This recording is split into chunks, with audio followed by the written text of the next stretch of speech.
nursery stock. And Diane, one of the things that people always ask is what kind of tomatoes should they look for? What do they want to look for in a plant? Supermarket nurseries and nurseries like yours where you select plants, what should the buyer look for? Oh, but I always ask people what size tomato they want first. They want a cherry. Oh, they've got so many varieties now. And if they're going in a container or if they're in the ground, permanent, which are for the ground and they get huge, and they have the detached ones, which containers. That would be Heartland or Husky Red or something like that. But most of my other ones are in big. Which means quit growing until frost, right? That's right. Okay. It is like producing tomatoes. Berry, and I've sold them to Chuck. I don't know how. SunGold, and it's delicious.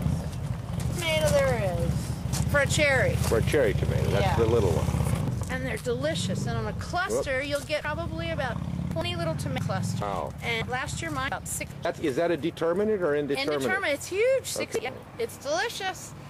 So if you're a cherry, I would recommend because red cherries just kind of taste like bland, crunchy. The thing about a SunGold, really? You bite into it, it's just crunchy, and I think it was voted of all the tomatoes in taste. So whenever anyone wants a cherry tomato, this is the guy I give them. SunGold. It's a good old red tomato like that. There's all the tomatoes that you can get, and I just think there's nothing like beef steak, just the regular old tomatoes, and they have the VFN after them, which means that they're more disease resistant to verticillium, fusarium, nematodes. Right. Yeah, so you look for these letters like, well, this one's kind of, to change the subject, this one's kind of interesting. It's called Shady Lady, and it has all those letters behind it. Okay, let me get in on that. VFN, right? Yeah. Verticillium, fusarium, and nematode resistant. Okay. And the thing about Shady Lady, which is good for orland, is that it creates a canopy over the tomatoes with these big leaves so they don't get sunburned. That's why they call it Shady Lady. So it's good for our climate because it gets hot here. Right. How come you didn't get me to get one of those? Well,